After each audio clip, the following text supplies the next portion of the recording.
Hello दोस्तों, कैसे हैं आप लोग? ठीक हैं दोस्तों। अभी एक स्टूडेंट का बहुत इमोशनल और जज्बाती मैसेज आया कि सर इस टॉपिक पे लाजमी वीडियो बनाएं। तो जनाब वीडियो हाजिर है और टॉपिक है computation of period of limitation. देखें, इससे पहले कि मैं आपको इसके बारे में बताऊं, हम स्टार्ट करते हैं एक मिसाल से। एक एग्जांपल ये है कि एक अदालत ने फैसला दिया है 1 मार्च को, ठीक है ना। और आपके पास अदालत के उस फैसले के खिलाफ अपील दायर करने के लिए कितने दिन है? 30 दिन है। तो जनाब जिस दिन अदालत ने फैसला दिया 1 मार्च को, वहाँ से आपकी लिमिटेशन का पीरियड स्टार्ट नहीं होगा, बल्कि दूसरे दिन 2 मार्च से स्टार्ट होगा। एक बात ये। दूसरा ये है कि जनाब अब वो 30 दिन कब ख़त्म हो रहे हैं? 31 मार्च को। लेकिन 31 मार्च को अगर संडे आ जाता है तो फिर तो जनाब वो संडे वाला पीरियड भी हम माइनस कर देंगे।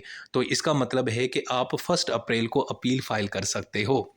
अब इस एग्जाम्पल से हमें क्या समझ आती है? इससे हमें ये समझ आती है कि भाईजान, वैसे जो लिमिटेशन का पीरियड तो 30 दिन था, लेकिन जो पहला दिन है वो हम यानी काउंट नहीं करते हो। इसी तरीके से अगर आखिरी दिन पे कोई संडे का दिन है या कोई छुट्टी का दिन है तो वो भी काउंट नहीं करेंगे।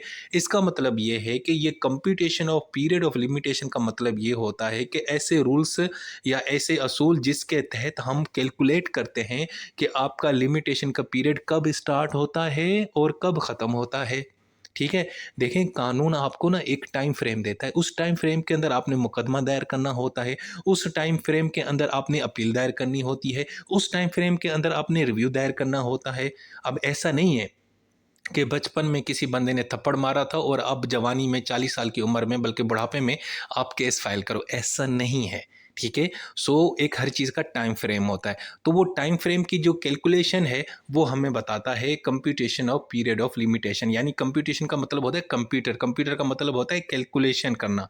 ठीक है। तो जो पीरियड ऑफ लिमिटेशन है वो हम किस तरह कैलकुलेट करते हैं वो जनाब हम इस टॉपिक के इस वीडियो के अंदर देखेंगे। अब जनाब इंट्रोडक्शन की बात करें तो ये जो लिमिटेशन का कानून है ना, ये आपको एक टाइम फ्रेम देता है ताकि एक शख्स उस टाइम फ्रेम के अंदर रहते रहते एक सूट फाइल करे, अपील फाइल करे, दरख्वास्त दे। अगर आप उस टाइम के अंदर वो दरख्वास्त नहीं देते, केस फाइल नहीं करते, तो फिर आपका ये जो हक है वो आपसे छीन लिया जाता है। लेकिन यार कुछ ऐसे मामलात होते हैं जिसमें इंसान बेबस होता है, इंसान के बस में कुछ नहीं होता। तो अगर इस तरह का कोई सिचुएशन हो जाए तो वो टाइम फ्रेम जो होता है ना, या वो जो दिन होते हैं, वो हम फिर एक्सक्लूड कर देते हैं, वो हम काउंट नहीं करते। क्यों नहीं करते? यार अगर हम काउंट करेंगे ना तो अगले बंदे के साथ ज़्यादती होगी, हालाँकि उस बेचारे का कोई कसूर नहीं है। ठीक है? तो हमारा जो सेक्शन है लिमिटेशन एक्ट का 12 से लेकर 16, वो हमें बताते हैं कि भाई आपने किस तरह ये जो लिमिटेशन का पीरियड है ये कैलकुलेट करना है। कब स्टार्ट होगा, कब ख़त्म होगा, ये हमें समझाते हैं ये रूल्स। और हमें ये भी समझाते हैं कि ऐसे कौन से दिन हैं जो आपने कैलकुलेट नहीं करने, यानी आपने उनको एक्सक्लूड करना है। ठीक है जी? सबसे पहले सेक्शन 12 वो ये कहता है कि यार जनरल रूल तो ये है कि जो पहला दिन होता है ना, यानी जिस दिन लिमिटेशन पीरियड स्टार्ट होता है वो हम काउंट नहीं करते। हाँ जी, मिसाल के तौर पर लिमिटेशन पीरियड स्टार्ट होता है किसी मुकदमे का 1 मार्च को। यानी मिसाल है कि 1 मार्च को अदालत ने फैसला दिया, तो वो वाला दिन हम काउंट नहीं करेंगे, बल्कि दूसरे दिन से आपका लिमिटेशन का पीरियड स्टार्ट होगा।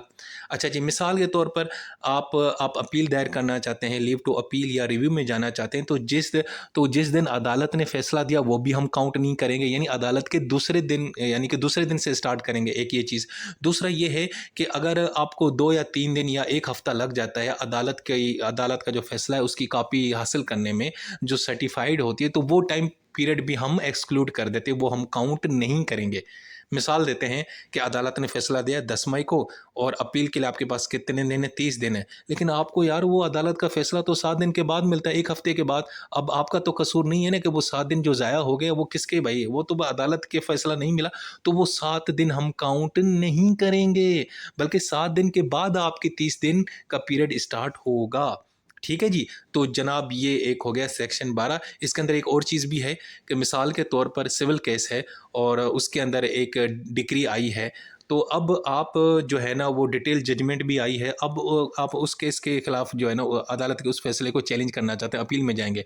तो जब तक भाई वो आपको उसकी जो है ना वो सर्टिफाइड कॉपी नहीं मिलती, तो वो वाला पीरियड हम काउंट नहीं करेंगे। यानी आपने अपील में जाना है तो आपकी अपील का पीरियड तब स्टार्ट होगा जब आपको उस केस की जो डिटेल जजमेंट है वो मिलती है। ठीक है जी? इसी तरीके से अगर आप आर्बिट्रेशन का कोई अवार्ड है, एक अदालत ने आर्बिट्रेशन में अवार्ड दिया है, आप उसको सेट असाइड करना चाहते हैं, तो जनाब जिस दिन आपको कॉपी मिलेगी तभी आपका वो लिमिटेशन पीरियड स्टार्ट होगा। ठीक है, मिसाल के तौर पर आपको उस अवार्ड की जो सर्टिफाइड कॉपी है वो कितने दिन मिलती है जनाब? 15 दिन के बाद मिलती है। तो 15 दिन के बाद जनाब आपका लिमिटेशन पीरियड स्टार्ट होगा, यानी वो 15 दिन वाले हम लिमिटेशन पीरियड में काउंट नहीं करेंगे। देखो कितना कमाल का कॉन्सेप्ट है जी। अच्छा जी, उसके बाद है सेक्शन 13। अब ये क्या कहता है? ये कहता है कि यार देखो, मिसाल है, आपके पास एक लिमिटेशन है कि आपने ये केस जो है ना 3 साल के अंदर अंदर फाइल करना है। एक एक एक बंदे के खिलाफ आपने केस फाइल करना है, उसको आपने सू करना है। लेकिन यार वो बंदा अगर पाकिस्तान से बाहर है तो फिर तो जनाब जब तक वो बाहर होगा वो वाला पीरियड लिमिटेशन के पीरियड में नहीं आएगा। मिसाल है वो बंदा 1 साल तक बाहर है, 1 साल के बाद आता है। अब जबकि कानून के तहत आपके पास कितना टाइम है? 3 साल का लिमिटेशन है। 3 साल के अंदर अंदर आपने केस फाइल करना था, लेकिन वो बंदा पाकिस्तान से बाहर था 1 साल तक। वो जो 1 साल है वो हम काउंट नहीं करेंगे। हाँ जी, नहीं करेंगे। ठीक है, ये मैं मिसाल देके समझाता हूँ, यानी कि जब वो बंदा वापस आएगा तब से आपका लिमिटेशन पीरियड स्टार्ट होगा। तो ये है सेक्शन 13। ये कहता है कि अगर आप किस बंदे को सू करना चाहते हैं, जो डिफेंडेंट बनेगा वो पाकिस्तान से बाहर है, तो जनाब आप उस टाइम आप उसके खिलाफ केस फाइल नहीं करेंगे। जब वो पाकिस्तान में आएगा, वो अजीम इंसान जब पाकिस्तान की सरजमीन पे, प्यारी सरजमीन पे कदम रखेगा, तब से आपका लिमिटेशन पीरियड स्टार्ट होगा। तब आप उसको सू करेंगे, अदालत में लेके जाएंगे। तब तक यानी तब आपके पास जो है ना टाइम फ्रेम आपका शुरू होगा कि अब आप जनाब इसके खिलाफ केस फाइल कर सकते हैं। ठीक है जी, ये एग्जाम्पल भी समझ आ गया। अच्छा जी, उसके बाद है सेक्शन 14। ये बड़ा इंटरेस्टिंग है। यार देखो, आपने ना एक प्लेंटिफ है, आपने केस फाइल करना था अदालत में, लेकिन गलती से आपने किसी और अदालत में चले गए, यानी किसी ऐसी अदालत में गए जिस अदालत की जुरिस्डिक्शन ही नहीं बनती थी, और वहाँ पे आपका अच्छा खासा वक्त गुजर गया। तो अब वो वक्त भी आपका लिमिटेशन पीरियड में काउंट, मेरे साथ बोले, नहीं होगा। ठीक है। हाँ, यहाँ पे एक शर्त है कि भाई ये है कि आपका वो आपने जो केस फाइल किया था जिस अदालत में, वो गुड फेथ में किया था, यानी कि आप तो यही समझे थे कि भाई मैं सही अदालत में हूँ, यही इसी अदालत की जुरिस्डिक्शन है, और आपने ख्याल भी बहुत किया, यानी उसमें आपकी बदनीयती नहीं थी। ठीक है, ये अहम अहम चीज़ है। इसी तरीके से अगर आपने कोई एप्लीकेशन दी है किसी ऐसी अदालत में जिस अदालत की जुरिस्डिक्शन बनती नहीं है, तो वो जितना वक्त उस अदालत में वो लगा, और उसके बाद फिर आप सही अदालत में, सही जुरिस्डिक्शन वाली अदालत में गए थे, तो ये जो जितना वक्त आपका ज़ाया हुआ, वो हम लिमिटेशन के पीरियड में काउंट नहीं करेंगे। हम इसको एग्जांपल देखते हैं कि जनाब एक वकील है सिंधिया, देखो कितना प्यारा नाम है, सिंधिया। सिंधिया क्या करती है कि एक डिस्ट्रिक्ट कोर्ट के अंदर एक सूट फाइल करती है रिकवरी के लिए, लेकिन बाद में उसको पता चलता है कि भाईजान ये तो हाई कोर्ट ने सुनना, ये हाई कोर्ट की जुरिस्डिक्शन है। तो अब सिंधिया का जो 1 साल गुजरा डिस्ट्रिक्ट कोर्ट में, ठीक है ना, वहाँ पे जाती रही, प्रोसीडिंग होती चाहिए, बाद में पता चला कि भाईजान ये तो हाई कोर्ट सुनेगा। ठीक है, अब वो 1 साल जो है ना हम लिमिटेशन में काउंट नहीं करेंगे। इसका मतलब है कि वो अभी भी हाई कोर्ट में सूट फाइल कर सकती है, और उसकी जो लिमिटेशन तब स्टार्ट होगी जब वो हाई कोर्ट में गई। उससे पहले वाला जो डिस्ट्रिक्ट कोर्ट में उसका 1 साल गुजरा, वो हम काउंट नहीं करेंगे। ठीक है जी। अच्छा जी, उसके बाद है सेक्शन 15। ये बड़ा इंटरेस्टिंग है। देखो भाई, आपने एक सूट फाइल करना था, या आपने एक अदालत का जो फैसला होता है, डिक्री, उसकी एग्जीक्यूशन करवानी थी, उसके ऊपर अमल करवाना था। तो जनाब वो क्या होता है कि उसके ऊपर ना अदालत कोई ऑर्डर जारी करती है या इंजंक्शन देती है कि भाई, यानी उसको स्टे कर देती है कि भाई इसके इस फैसले के ऊपर अमल नहीं होगा। तो वो जो स्टे वाला पीरियड है वो भी हम लिमिटेशन में काउंट नहीं करेंगे। मिसाल के तौर पर एक शख्स है, उसके पास 3 साल हैं कि वो सूट फाइल करे, लेकिन 1 साल के बाद अदालत एक हुक्मनामा देती है, इंजंक्शन जारी करती है, और वो कहती है कि भाईजान ये इस बंदे को रोकती है कि भाई 6 माह तक तुम ना जनाब जो है ना वो सूट फाइल नहीं कर सकते। तो वो जो 6 माह वाला पीरियड है वो हम एक्सक्लूड करेंगे, यानी कि वो लिमिटेशन में नहीं आएगा। तो यानी इसका जो 2-3 साल का जो पीरियड है वो कब स्टार्ट होगा? यानी कि वो 6 माह के बाद ही स्टार्ट होगा। वो 6 माह हम एक्सक्लूड कर देंगे। ठीक है जी। अच्छा जी, उसके बाद है इसमें एक और भी चीज़ है कि मिसाल के तौर पर कुछ ऐसे मुकदमे होते हैं दोस्तों, जिसमें आपने अगर केस फाइल करना है तो उससे पहले आपको एक नोटिस देना होता है, और खुसूसन जब आप हुकूमत के ख़िलाफ़ केस फाइल करते हैं। मिसाल एक शख्स है, उसने हुकूमत के ख़िलाफ़ केस फाइल करना है, तो जनाब उसको पहले 2 महीने का नोटिस देना पड़ता है, किसको? हुकूमत को। उस नोटिस पीरियड के बाद ही जनाब आप केस फाइल कर सकते हैं। तो वो जो नोटिस पीरियड है वो भी हम काउंट, बोले बोले मेरे साथ, वो भी काउंट नहीं करेंगे। यानी sometimes the law requires a party to give a notice before filing a suit, यानी सूट फाइल करने से पहले आपने नोटिस देना होता है। मिसाल के तौर पर जो नोटिस दिया जाता है गवर्नमेंट को सीपीसी का जो सेक्शन है 30 और सॉरी 80 के तहत 80 के तहत, तो वो जो लिमिटेशन वाला पीरियड है वो हम क्या कर देते हैं, एक्सक्लूड कर देते हैं। वो लिमिटेशन के पीरियड में नहीं आता, वो नोटिस पीरियड जो है ना वो हम काउंट नहीं करेंगे। मिसाल के तौर पर आपके पास लिमिटेशन पीरियड है 1 साल, 1 साल के अंदर आपने केस फाइल करना है, लेकिन उससे वो उसमें लिखा हुआ है कि अगर आपने मतलब हुकूमत के खिलाफ केस फाइल करना है तो, लेकिन कानून कहता है कि भाई पहले आपने 2 महीने का नोटिस पीरियड देना है, तो वो जो 2 महीने आपने हुकूमत को दिए थे ना वो हम काउंट नहीं करेंगे। ठीक है ना, सही हो गया जी। अच्छा जी, उसके बाद सेक्शन 16, ये भी बड़ा इंटरेस्टिंग है। मिसाल के तौर पर हम इसको एग्जांपल देते हैं कि एक अदालत के फैसले के तहत एक प्रॉपर्टी है उसकी नीलामी होती है। ठीक है, अब एक बंदा वो नीलामी के तहत वो प्रॉपर्टी परचेस कर लेता है, लेकिन कानून ये कहता है कि भाई उसने ना एक सूट भी फाइल करना है पोजीशन का कि भाईजान ये मैंने जो ज़मीन, ये जो प्रॉपर्टी है ये मैं नीलामी में जीत चुका हूँ, अब मुझे आप इसकी पोजीशन दें।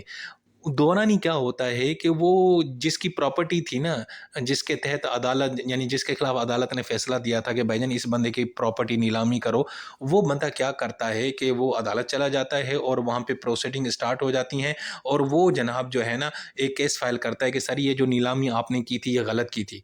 अब क्या हो जाएगा, अब वो बंदा जिसने नीलामी के तहत ये प्रॉपर्टी खरीदी है वो पोजीशन का केस फाइल करने जा रहा है। अब वो जब उसको पता चलता है कि भाईजान वो जिसकी असल में प्रॉपर्टी है उसने तो केस फाइल कर दिया है, तो अब वो जो पीरियड होगा ना वो भी हम काउंट नहीं करेंगे। मिसाल के तौर पर ए ने एक हाउस खरीदा, किसमें, एग्जीक्यूशन सेल के अंदर, नीलामी के अंदर खरीद दिया, लेकिन जिसकी प्रॉपर्टी थी ना, जिसके खिलाफ अदालत ने ये फैसला दिया था कि भाई इसकी प्रॉपर्टी नीलाम करो, उसने क्या किया, एक केस फाइल किया कि भाईजान ये जो नीलामी है इसको आप गैर कानूनी डिक्लेयर करें, और उसमें उस केस के अंदर 1 साल लग गया। तो यानी कि इसका मतलब है कि वो जो ए शख्स है ना, वो जो 1 साल वाला पीरियड जो गुजर गया ना, जो जिसके अंदर वो नीलामी के तहत जो सेल हुई थी उसको गैर कानूनी करने के लिए जो दरख्वास्त दी वो हम काउंट नहीं करेंगे। यानी 1 साल के बाद जाके फिर वो जनाब ए जो है ना वो अपना उसकी पोजीशन के लिए सूट फाइल कर सकता है। यानी कि वो जो पीरियड है ना, जिस पीरियड के अंदर वो जिसकी प्रॉपर्टी थी, जिसको अदालत ने नीलाम किया था, जिसने फिर अदालत के उस फैसले को चैलेंज कर रखा था, वो जितना भी केस चलता रहा वो पीरियड हम काउंट नहीं करेंगे। यानी मिसाल मैं आपको दूं कि यार मैंने एक प्रॉपर्टी जीती नीलामी के अंदर। अब नीलामी में आपको पता है क्या होता है कि अदालत ने एक हुक्म दिया है कि मिसाल के तौर पर आकाश है, आकाश की एक प्रॉपर्टी थी।